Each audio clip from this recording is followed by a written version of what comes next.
निर्मल गंग मेरे शिव प्रेम तरंग में अबात्म निर्मल शिव प्रेम तरंग में उस अजनामय अंग में उस अजनामय अंग में अस्तित्व अपना खो चुके हैं के हम हो चुके हैं देव पथ के पथिक हैं के हम हो चुके हैं वेद पथ के पथिक हैं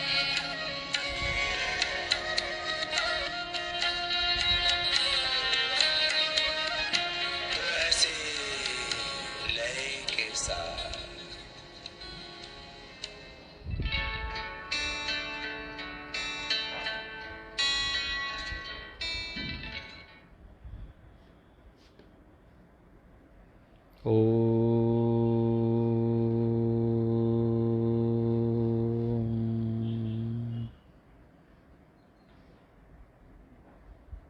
ॐ सहना भवतु सहनो भुनक्तु सह वीर्यं करवावहै तेजस्विनावधीतमस्तु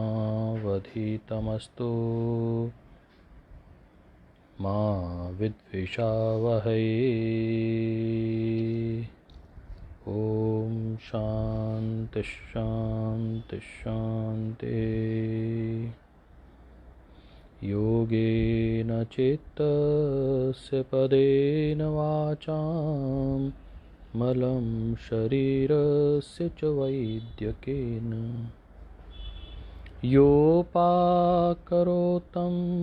प्रवरं मुनीनां पतञ्जलिं प्राञ्जलिरानतोऽस्मि पतञ्जलिं प्राञ्जलिरानतोऽस्मि पतञ्जलिं प्राञ्जलिरानतोऽस्मि। आज के इस योग दर्शन के प्रथम सत्र में आप सब साथियों का, सब योग योद्धा कार्यकर्ता भाई बहनों का, मित्रों का बहुत बहुत स्वागत और अभिनंदन। आज हम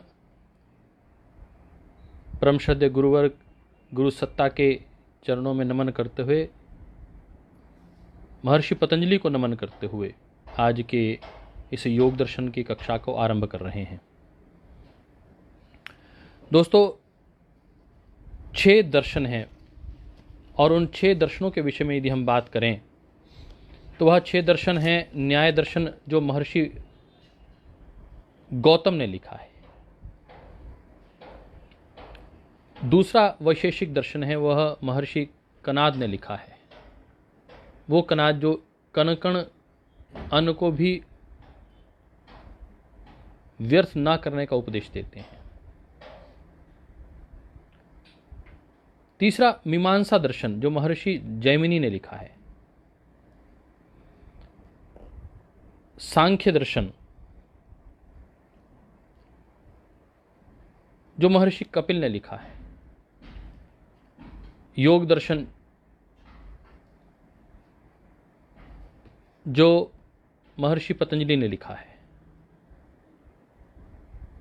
वेदांत दर्शन जो महर्षि व्यास ने लिखा है। महर्षि व्यास ने महर्षि पतंजलि कृत योग दर्शन की टीका भी की है।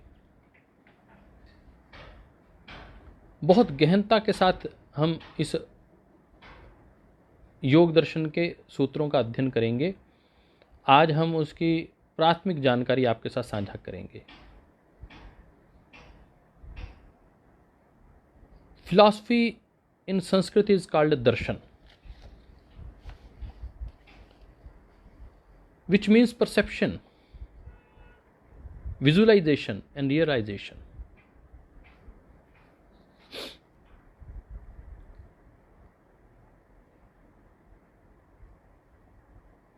It could be said that these 6 systems are different currents flowing into the same river. finally meeting in the ocean of divine consciousness.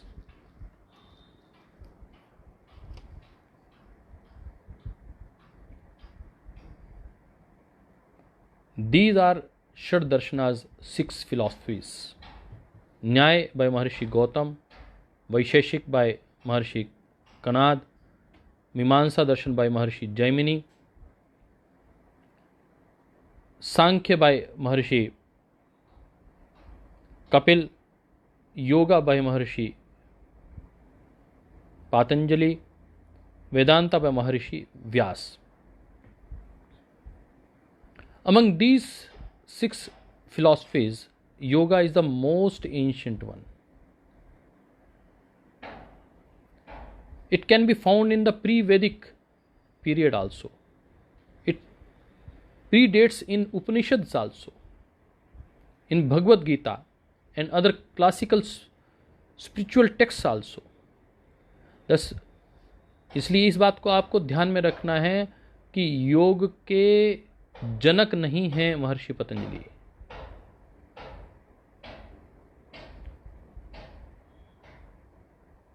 He compiled different aspects of yogic practice and meditation in a systematic way. महर्षि पतंजलि ने योग को एक सरल तरीके से, एक systematic तरीके से उसमें आबद्ध किया है. बाहर से रोको उसको.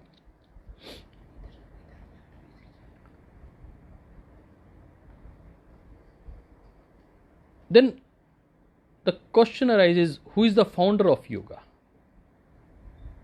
आइए उसके विषय में जानने का प्रयास करते हैं, क्योंकि हम न्याय और वैशेषिक को एक दूसरे का पूरक मानते हैं. सांख्य और योग आपस में एक दूसरे के पूरक हैं. मीमांसा और वेदांत आपस में एक दूसरे के पूरक हैं. सांख्य क्या है? सांख्य योग के विषय में हम आपको थोड़ा सा बता दें. योग सांख्य का ही क्रियात्मक रूप है. योग सारे संप्रदाय और मत मतांतरों, पक्षपात और वाद विवाद से रहित सार्वभौम धर्म है. It is the universal religion of the whole of the globe.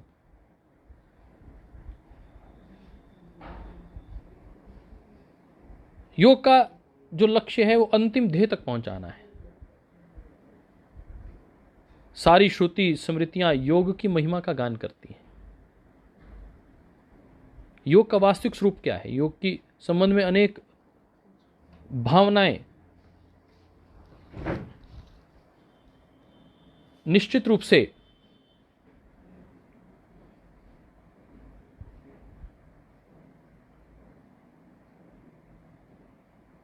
इन भ्रांतियों को दूर करना बहुत आवश्यक है. तो हमें ध्यान रखना है कि योग के पिता, योग के पितामह, योग के जनक कौन हैं.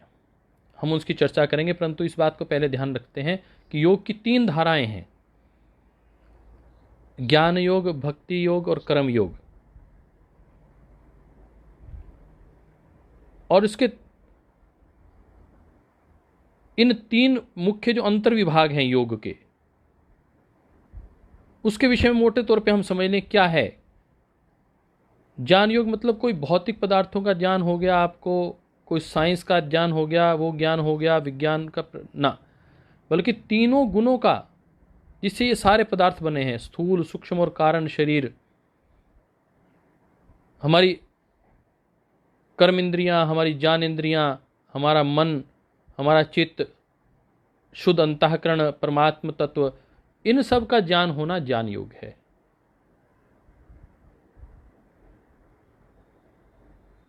अब ध्यान में आता है कि उपासना योग क्या है. सामान्य रूप से कहते हैं कि उपासना किसी व्यक्ति विशेष के पास, किसी विषय विशेष के पास बैठकर उसका ज्ञान प्राप्त करना उपासना है. ऐसा नहीं है. यह उपासना योग तभी कहलाएगा जब इसका मुख्य लक्ष्य केवल और केवल शुद्ध परमात्मा को प्राप्त करना होगा. शुद्ध ज्ञान द्वारा शुद्ध परमात्मा की प्राप्ति, ये ही उपासना योग है, भक्ति योग है. एकाग्र स्वरूप उपासना को संप्रज्ञात समाधि तथा संप्रज्ञात योग कहते हैं।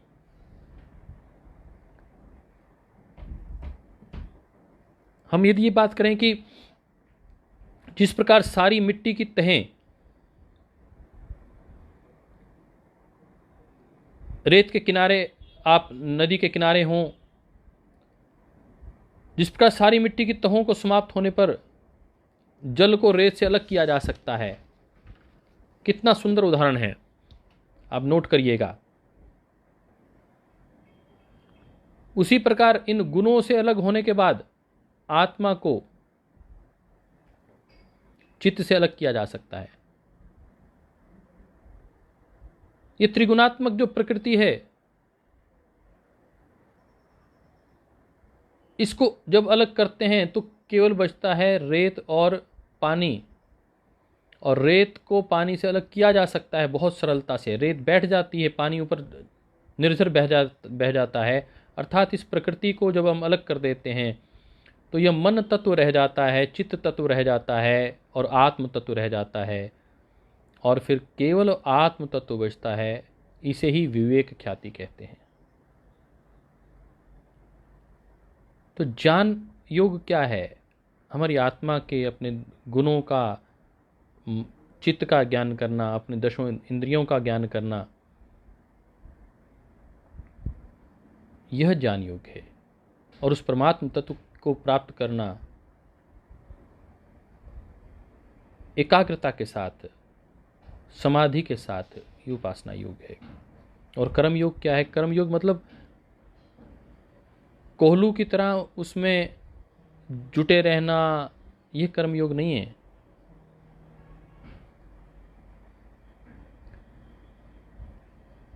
शरीर इंद्रियों का आनंद लेना, धन संपत्ति कमाना, यह कर्म योग नहीं है।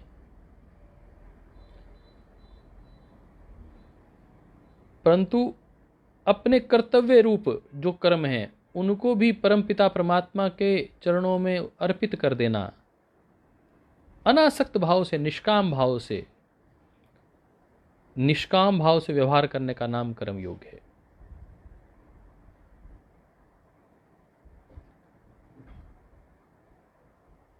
ब्रह्मणे आधाय कर्माणि संगम त्यक्त्वा करोति यः लिप्यते न सा पापेन पद्मपत्र अभिवंबसा।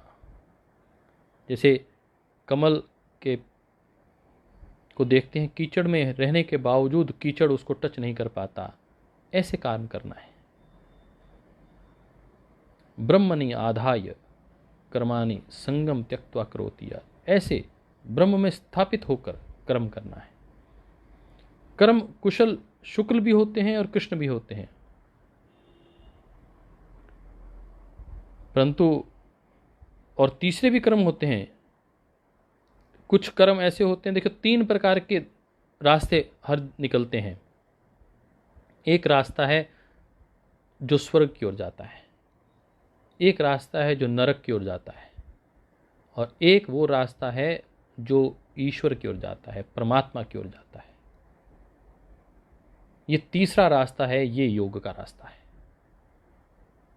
ये योगियों का रास्ता है। योग दर्शन के 4थे अध्याय में 7वें श्लोक में इसका विवरण है, अच्छे से वर्णन किया गया है, उसकी हम आपके साथ चर्चा करेंगे। हम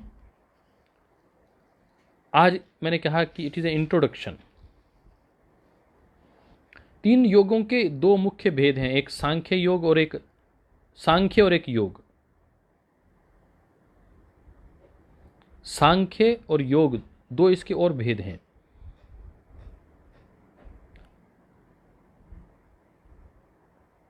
सांख्य योग में ज्ञान की प्रधानता है, और योग में, सांख्य में ज्ञान की प्रधानता है, और योग में भक्ति एवं कर्म की प्रधानता है। बस इतना सा अंतर है, और दोनों को मिला देने के बाद फिर ये त्रिवेणी बनती है। इसलिए सांख्य योग और ज्ञान योग, सांख्य योग और योग, सांख्य और योग एक दूसरे के पर्यायवाची हैं, उसके दूसरे के पूरक हैं। इसलिए आपको सांख्य दर्शन भी पढ़ना चाहिए और योग दर्शन भी पढ़ना चाहिए, तभी आप एक निष्कर्ष पे पहुंच सकते हैं। तो आज हम शुरुआत कर रहे हैं योग दर्शन की।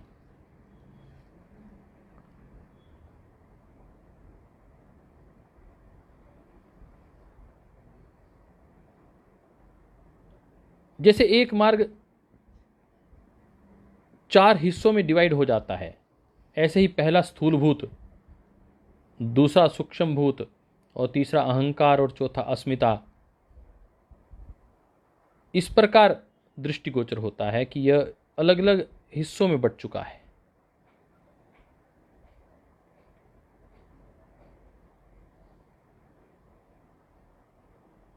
और अंतिम लक्ष्य जो है अपवर्ग परमात्म तत्व, एक विशाल सुंदर राजभवन है, और इस राजभवन तक पहुंचाने का कार्य उस जो घोड़ा करता है, वह उसका जो उद्देश्य है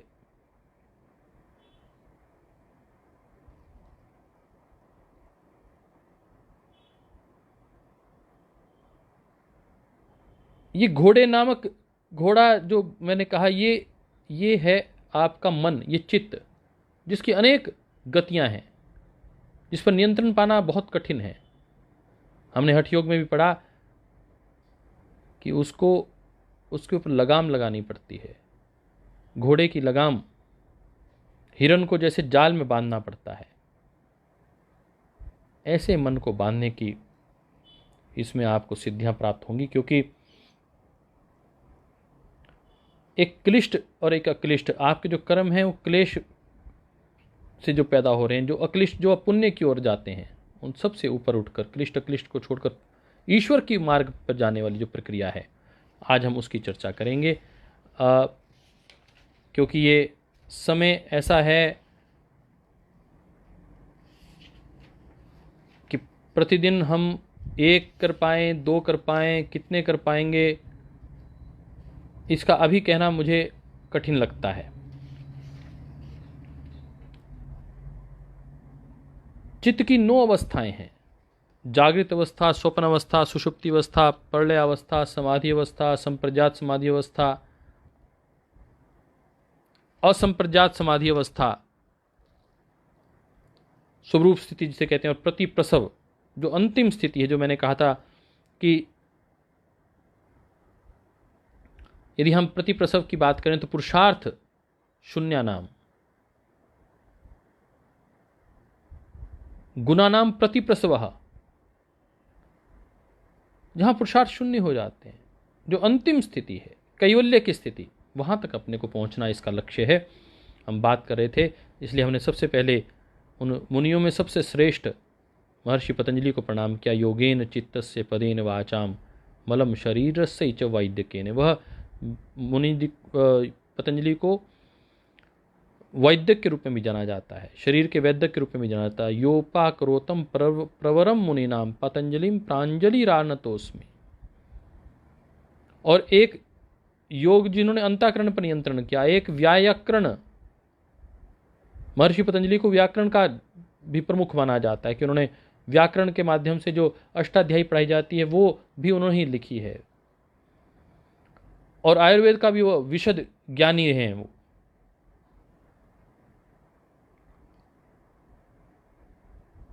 और ये हम इसलिए देखते हैं क्योंकि जब हम योग सूत्र का आरंभ करते हैं तो लिखा गया है अथ योग अनुशासनम। ऐसे ही जब अष्टाध्यायी का आरंभ किया जाता है तो लिखा जाता है अथ शब्द अनुशासनम। तो एक सिमिलैरिटी सी मिलती है, और समय कालखंड वही है, इसलिए थोड़ा सा महर्षि पतंजलि के विषय में आपको बताना आवश्यक था।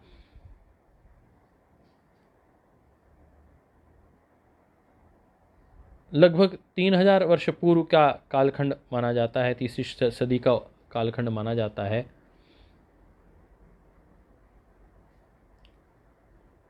महर्षि पतंजलि का, और आज हम उनके विषय में और चर्चा करेंगे थोड़ा सा कि आखिर इसके प्रणेता कौन है। किसने इस योग शास्त्र की रचना किसने की है? तो आपके ध्यान में आएगा कि मैंने कहा कि योग को नियमित रूप से करने का कार्य तो महर्षि पतंजलि ने किया है, परंतु योग को आरंभ करने का कार्य, योग को स्थापित करने का कार्य, यह हिरण्यगर्भ ने किया है। हिरण्यगर्भ को इसका प्रणेता माना जाता है।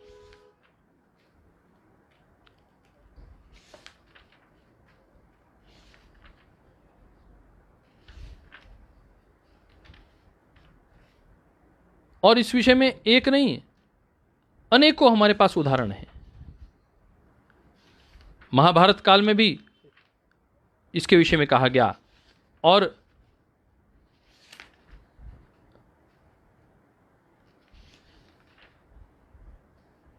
हम बात करें वैदिक काल की तो वैदिक काल में भी कहा गया, ओम हिरण्यगर्भा समवर्तताग्रे भूतस्य जातः पतिरेक आसीत् सदा धार पृथ्वीं ध्यामुते महाकस्मै देवाय हविषा विधेमः। सबसे पहले जो व्याख्याता हैं वह हिरण्यगर्भ हैं। तो आप सब लोग इसे नोट डाउन कर लीजिए। ये प्रश्न अमूमन पुस्तकों में पूछा जाता है कि योग के वक्ता कौन है। तो योग के जो वक्ता हैं वो हिरण्यगर्भ हैं, और योग को एक सिस्टमेटिक वे से प्रेजेंट करने का कार्य किया महर्षि पतंजलि ने। योग कब का है? योग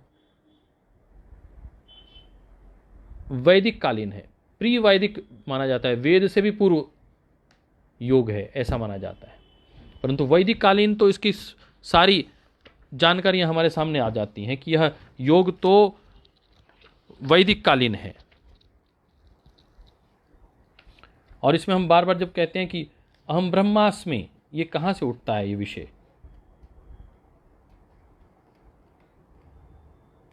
क्योंकि सांख्य और योग भारतवर्ष की प्राचीन प्रसिद्ध वैदिक तथा वेदांत फिलॉसफी है,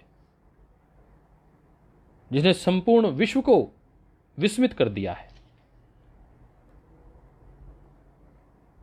कहते हैं कि नास्ति सांख्यम समम ज्ञानम नास्ति योग समम बलम। सांख्य के समान कोई दूसरा ज्ञान नहीं है और योग के समान कोई दूसरा बल नहीं है। नास्ति सांख्यम समम ज्ञानम नास्ति योग समम बलम। ना योग के समान कोई बल है। तो आज हम इसकी बात कर रहे थे कि आखिर ये ज्ञान जो प्राप्त हुआ हमें, ये कहाँ से प्राप्त हुआ, इसका उपदेष्टा किसे कहा जाता है? तो हमने कहा कि यह हिरण्यगर्भ हैं। हिरण्यगर्भ के विषय में जो बात आती है वह हम देखेंगे कि ये हिरण्यगर्भ को लेकर महाभारत काल में भी पूरा विवरण दिखाई देता है। और गुण धर्म के विषय में, पुरुष और बहुत्व के विषय में, सृष्टि उत्पत्ति के विषय में बहुत विस्तृत रूप से हम इसमें जानने का प्रयास करेंगे।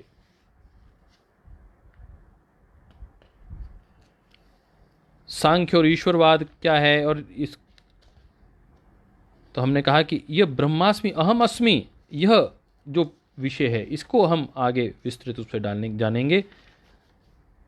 तो हमने कहा कि इसमें 4 पाद हैं। सब लोग लिख लीजिए। इसमें सबसे पहला पाद है, वह पहला जो उसको कहते हैं हम समाधि पाद। जो पहला लेसन है, इसमें एक निपुण क्षेत्रज्ञ उपजाऊ भूमि जिसमें तैयार करके श्रेष्ठतम बीज बोता है, उसी प्रकार महर्षि पतंजलि ने समाहित चित्त वाले जो सबसे उत्तम अधिकारी हैं उनको सबसे पहले जो शिक्षा दी है उसे समाधिपाद कहते हैं। ऋषियों की ये परंपरा रही है दोस्तों कि वह सबसे महत्वपूर्ण बात सबसे पहले कहते हैं। इसलिए जो सबसे उत्तम श्रेष्ठ योगी हैं उनके लिए सबसे पहला लेसन कहा गया है। जो जब बिल्कुल खेत तैयार हो और उसमें सीधा बीज डालना हो। इसलिए आपने ध्यान रखा होगा कि जो योग की अंतिम लक्ष्य है वह समाधि है, परंतु उस समाधि को प्राप्त करने के लिए सबसे पहले ही महर्षि पतंजलि कह रहे हैं, इस बात को ध्यान रखना है कि मेरे अंदर ये जिज्ञासा पैदा हुई, हो सकता है आपके अंदर भी वो जिज्ञासा पैदा हो रही हो कि महर्षि पतंजलि को पहले ए बताना चाहिए था, बी बताना चाहिए था, सी बताना चाहिए था, फिर डी बताना चाहिए था, पहले ही जड़ के विषय में बात कर रहे हैं, सीधी समाधि की बात कर रहे हैं। हाँ भैया, जो लोग एक स्थिति को प्राप्त कर चुके हैं वह सीधा समाधि में के लिए तैयार हो जाएं, उनको इसलिए सबसे पहले रास्ता बताया, फिर साधनपाद बताया। सारा समाधिपाद एक प्रकार से निम्न 3 सूत्रों की विस्तृत व्याख्या है, और वह है योगश्चित्त वृत्ति निरोधा, तदह द्रष्टु स्वरूपे अवस्थानम और वृत्ति सारूप्यम इत्रत्र। केवल 3 जो उक्तियां हैं उसका ही सारा विश्लेषण आप पाएंगे इस पूरे पहले पाद में, जो उत्तम योगियों के लिए निहित है। सबसे पहले उसको डिपिक्ट किया गया है, क्योंकि जब मैंने योग दर्शन पढ़ना शुरू किया तो मैंने अपने गुरु से सबसे पहले यही पूछा कि ये मुझे बताइए कि क्या महर्षि पतंजलि इतना नहीं जानते थे कि आज तो पहले दिन हम क्या बताएं इनको, पहले दिन तो हम बेस तैयार करेंगे। वो कहने लगे कि नहीं, तब योगी आत्माएं बहुत अच्छी थीं, उनको रास्ता दिखाना जरूरी था। तो सबसे पहले उनको बताया कि जो लोग तैयार हो चुके हैं, जिनका आत्म जागरण हो चुका है, वह समाधि प्राप्त करना चाहते हैं, तो उनको सीधा ये रास्ता बता दिया। और 3 जो मैंने कहा सूत्र हैं, अथ योग अनुशासनम, इसका अर्थ क्या है आज हम उसकी चर्चा करेंगे, परंतु केवल 3 सूत्रों के विषय में इस पूरे पहले अध्याय में चर्चा होगी। योगश्चित्त वृत्ति निरोधा, दूसरा तदह द्रष्टु स्वरूपे अवस्थानम, और तीसरा वृत्ति सारूप्यम इत्रत्र।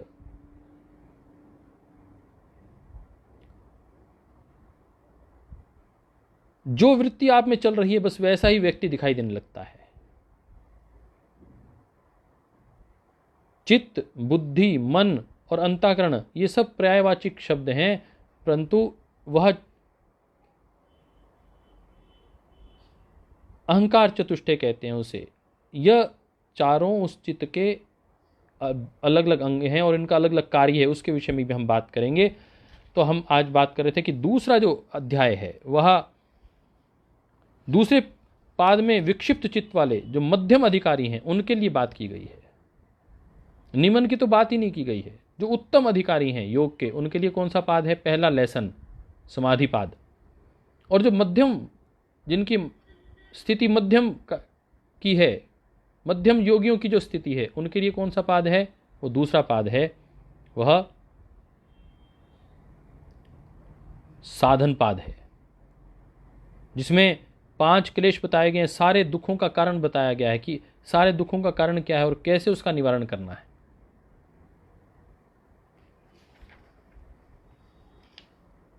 क्लेश के विषय में बताया गया है, अविद्या, अस्मिता, राग, द्वेषः क्लेशः। तो 2 बताए गए हैं कि हमें क्या करना है, कि भाई दुख ये हैं, क्या दुख से दूर होना है?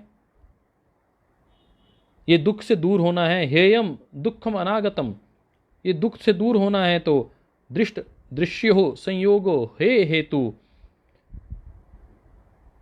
तो कह रहे हैं कि जो दृष्टा है और दृश्य, इसका संयोग ही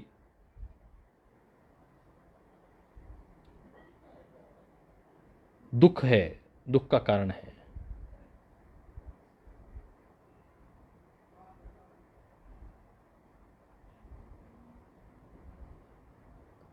और फिर उसके बाद इस दुख से कैसे क्या अलग होना है? कहते हैं तस्य सप्तधा प्रांत भूमि प्रज्ञा, उस विवेक ख्याति को प्राप्त करना है। कैसे करना है? योग अंगानुष्ठानात्, योग अंगानुष्ठानात् अशुद्धि क्षयः ज्ञान दीप्तिः विवेक ख्याते। योग के अंग के अनुष्ठान से अशुद्धि का क्षय करना है, ज्ञान की दीप्ति करनी है, और विवेक ख्याति को, जब तक विवेक ख्याति प्राप्त नहीं हो जाती तब तक उसका निरंतर हमें अभ्यास करना है। तो 8 योग के अंग जो हैं वो बताए गए इस दूसरे अध्याय में। अष्टांग योग की बात आती है, परंतु अष्टांग योग की कहीं चर्चा आपको पहले अध्याय में नहीं मिलेगी। दूसरे अध्याय में आपको अष्टांग योग की बात आती है। महर्षि पतंजलि कृत अष्टांग योग दूसरे अध्याय से आपको मिलेगा, और उस दूसरे अध्याय में भी 5 जो योग हैं, योग के जो पहले 5 अंग हैं उनकी विषय में चर्चा, जो बहिरंग योग है उसकी चर्चा आपको दूसरे अध्याय में मिलेगी। फिर तीसरे अध्याय में, जिसे हम विभूतिपाद कहते हैं, उसमें 3 अंग, उनकी चर्चा आपको मिलेगी, धारणा, ध्यान, समाधि, और अंतिम में कैवल्यपाद, जहाँ चित्त और चित्त के संबंध में जो शंकाएं हैं उनका युक्तिपूर्वक निवारण किया गया है। तो ये 4 पाद हैं जिसकी मैंने आज आपको इंट्रोडक्शन दी कि इनके विषय में अभी हम अध्ययन करने जा रहे हैं। और जो फाउंडर हैं उन्हें क्या कहते हैं, हिरण्यगर्भ कहते हैं। उनके विषय में हमने चर्चा की कि हिरण्यगर्भ के विषय में क्या कहा जाता है। युज समाधो, योग की जो परिभाषा महर्षि वेदव्यास ने दी, जब हम इसके माध्यम से पढ़ेंगे, इस पुस्तक के माध्यम से आप ये ले सकते हैं तो आप ले लीजिए पुस्तक, इसको मैं बेस बना के पढ़ूंगा। और दूसरी यह पुस्तक द योगा सूत्र ऑफ पतंजलि परमहंस प्रजानंदा जी महाराज, लहड़ी जी महाराज की, इसको हम बेस बनाएंगे। तीसरा श्रीमद् भागवत गीता, इस पुस्तक को बेस बनाकर चलेंगे, इसको अपने साथ आप रखिएगा। और यह पुस्तक जिसे पातंजल योग प्रदीप कहते हैं, गीता प्रेस गोरखपुर की पुस्तक है, इसको हम अपना बेस बनाएंगे। और महर्षि पतंजलि का जो योग सूत्र हैं उनको हम अपने साथ जोड़ेंगे। स्वामी विवेकानंद की जो योग दर्शन पर उनकी टीका है उसको हम इंग्लिश का बेस बनाकर उसके साथ काम करेंगे। तो इसमें कहा गया कि हिरण्यगर्भ समवर्तताग्रे भूतस्य जातः पतिरेक आसीत। हिरण्यगर्भ ही सबसे पहले उत्पन्न हुए, जो समस्त भूतों के पति हैं। उन्होंने इस पृथ्वी और स्वर्गलोक को धारण किया। इस सुख स्वरूप देव की हम पूजा करते हैं, तो उसमें पूजा की गई हिरण्यगर्भ की। तो इसलिए आपको ध्यान रखना है कि हिरण्यगर्भो योगस्य वक्ता न अन्य पुरातनः, याज्ञवल्क्य में स्पष्ट कहा गया है कि हिरण्यगर्भो योगस्य वक्ता न अन्य पुरातना, योग का जो सबसे पुराना वक्ता है वह हिरण्यगर्भ है। कहते हैं सांख्यस्य वक्ता कपिलः, सांख्य दर्शन जिसने दिया उसका वक्ता तो कपिल हैं। परमर्षि स उच्यते हिरण्यगर्भो योगस्य वक्ता न अन्य पुरातना। तो महाभारत के इस 12वें अध्याय में उन्होंने स्पष्ट कहा कि हिरण्यगर्भो योगस्य वक्ता न अन्य पुरातना। तो आप संदर्भ नोट कर लीजिए, कोई व्यक्ति आपको चैलेंज करे तो महाभारत का, वेद का ये वाक्य है। वेद का वाक्य क्या है? यजुर्वेद का, ऋग्वेद का, दोनों में, यजुर्वेद और ऋग्वेद में दोनों में यह मंत्र आता है, हिरण्यगर्भा समवर्तताग्रे भूतस्य जातः पतिरेक आसीत। ऐसे ही महाभारत में कहा गया सांख्यस्य वक्ता कपिलः परमर्षि स उच्यते हिरण्यगर्भो योक्तस्य योगस्य वक्ता न अन्य पुरातना। इससे पुरातन कोई व्यक्ति उपलब्ध नहीं है। और क्या कहते हैं, ये एक श्वेताश्वर उपनिषद, उसमें योग के विषय में लिखा गया। उपनिषद मतलब कि महर्षि पतंजलि से पहले गीता में, महाभारत में, वेद में योग का वर्णन आता है, इसलिए महर्षि पतंजलि उसके पिता नहीं है, वक्ता नहीं है। ये बात आपको समझाने के लिए ये बात कही जा रही है। तो श्वेतांबर, जो अश्वत्तर, श्वेत और अश्वतश्वर उपनिषद, श्वेताश्वतर जो उपनिषद है उसमें बहुत अच्छा जो योग के विषय में कहा गया वो आप नोट कर लें, बहुत अच्छा। उस श्रद्धेय स्वामी जी महाराज भी उसको बोलते हैं, न तस्य रोगो न जरा न मृत्यु प्राप्तस्य योग अग्निमयम शरीरम। न तस्य रोगो न जरा न मृत्यु प्राप्तस्य योग अग्निमयम शरीरम। जिसने योग अग्नि में शरीर को प्राप्त कर लिया, योग की अग्नि जिसके अंदर प्रकट हो गई, फिर ना तस्य रोगो, ना फिर उसको रोग सता सकते हैं, न जरा, न वृद्धावस्था, न मृत्यु, न फिर उसको मृत्यु ही सता सकती है। तो योग इतना प्राचीन है। हमने महाभारत काल के विषय में पढ़ा, वैदिक काल के विषय में पढ़ा, और गीता में एक स्पष्ट कहा गया है, तपस्वीभ्यो अधिको योगी ज्ञानीभ्यो अपि मतो अधिकः, ज्ञानियों से भी अधिक योगी, कर्मीभ्यश्च अधिको योगी, कर्म में जो लगे हुए हैं, निरंतर अपने कर्तव्य पथ पर आरूढ़ हैं, उससे भी अधिक योगी। और तस्मात् योगी भव अर्जुना, इसलिए अर्जुन तू योगी बन, तू योगी बन, तू योगी बन। कहते हैं ओम इति एकाक्षरम ब्रह्म, गीता में ये लिखा गया है कि उस योग को साधने के लिए समाधि में आपका जो सहारा बनेगा वह ओंकार बनेगा। ओम इति एकाक्षरम ब्रह्म, तो उस परमपिता परमात्मा के उस मूल अक्षर ओम के विषय में चर्चा आएगी। और तस्य वाचका प्रणवा, यह चर्चा जब आएगी, योग दर्शन में भी इसको उठाया जाता है। हमने हठ योग की बार बार बीच में चर्चा की थी, हठ योग के विषय में भी हम बात करेंगे।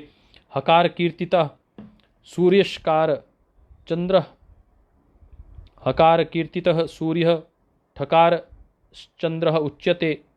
तो हमने कहा था कि हकार कीर्तितः सूर्य, जो हकार नाड़ी है वह सूर्य है, ठकार चंद्र उच्यते, जो ठकार नाड़ी है वह चंद्र कहलाती है। सूर्य चंद्रमसः योगो हठ योग निगद्यते, जो सूर्य और चंद्रमा का जो ये ईड़ा और पिंगला जो नाड़ियाँ हैं, अपान वायु को ईड़ा नाड़ी अथवा अपान वायु, और सूर्य नाड़ी अर्थात पीड़ा और इंगला प्राणवाह, प्राण और अपान वायु के मिलने को हठ योग कहते हैं। ईड़ा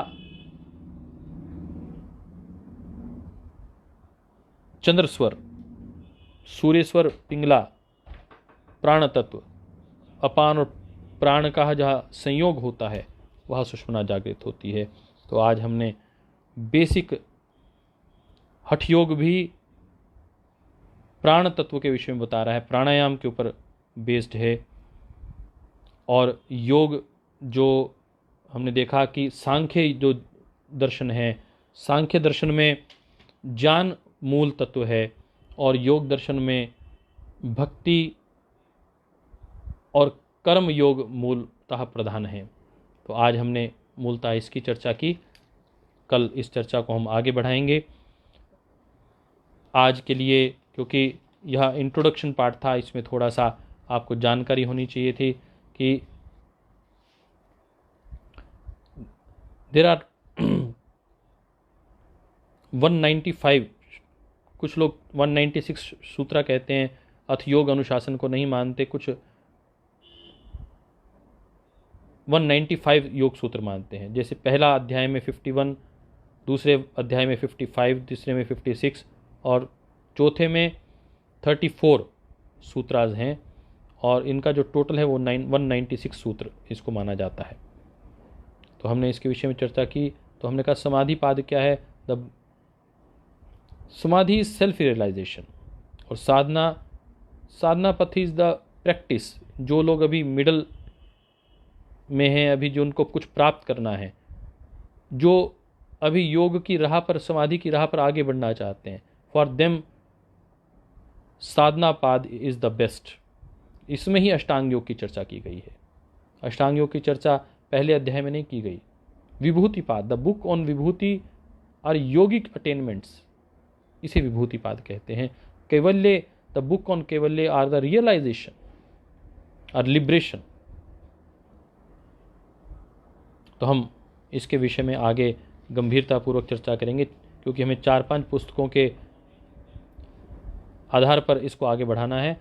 बस आपको इतना सा बता देता हूँ कि यहाँ आपने देखा होगा कि वेदों में मंत्र कहा जाता है,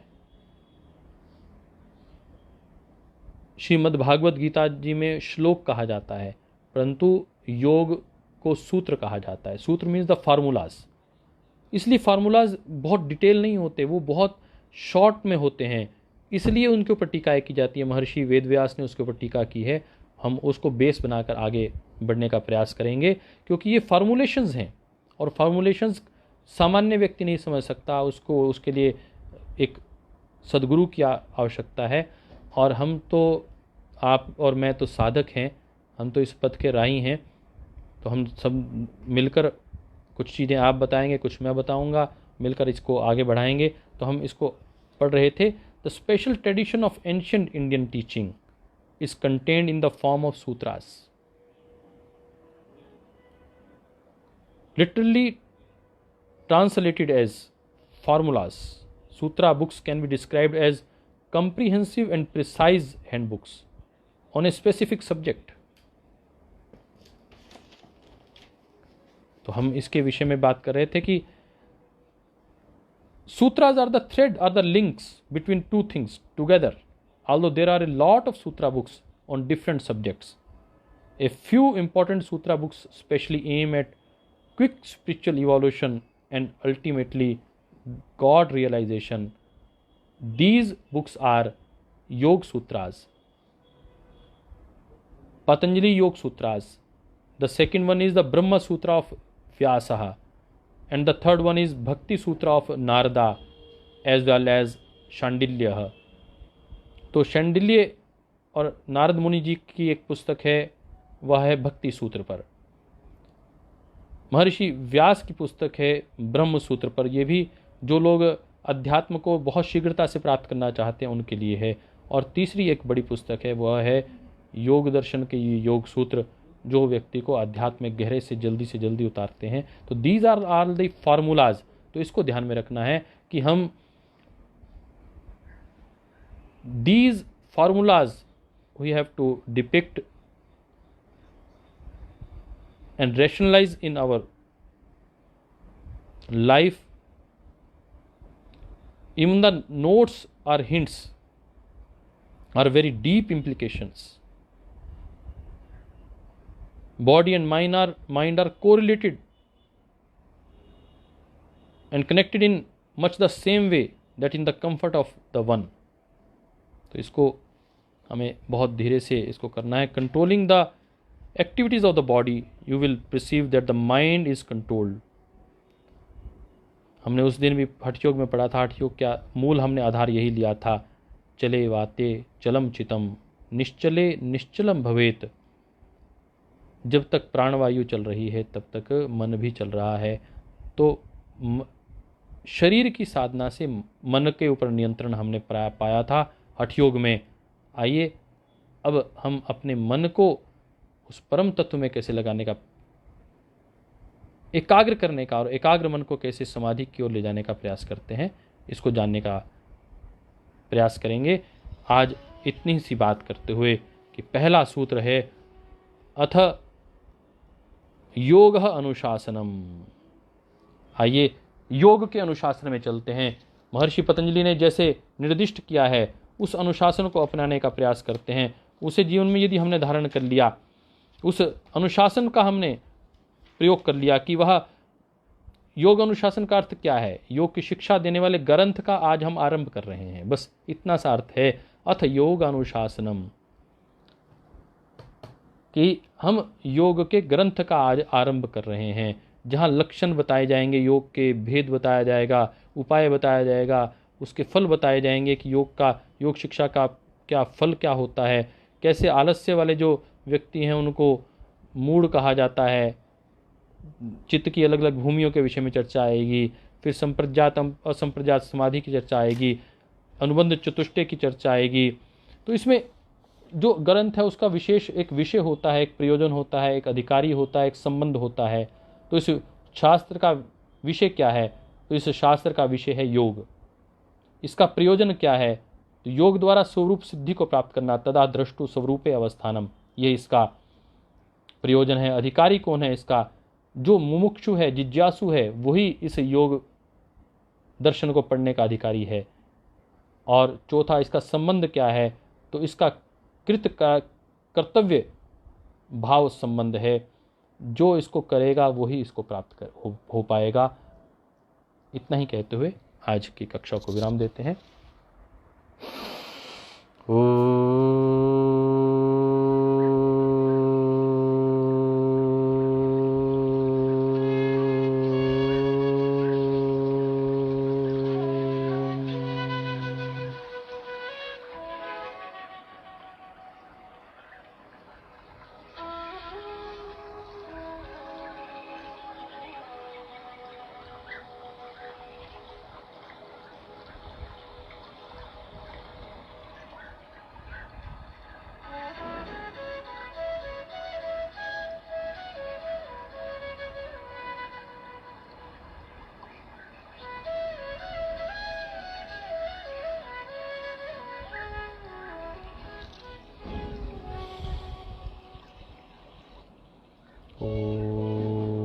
सर्वे भवन्तु सुखिनः, सर्वे सन्तु निरामया, सर्वे भद्राणि पश्यन्तु, मा कश्चित् दुःखभाग् भवेत्। ॐ शान्तिः शान्तिः शान्तिः।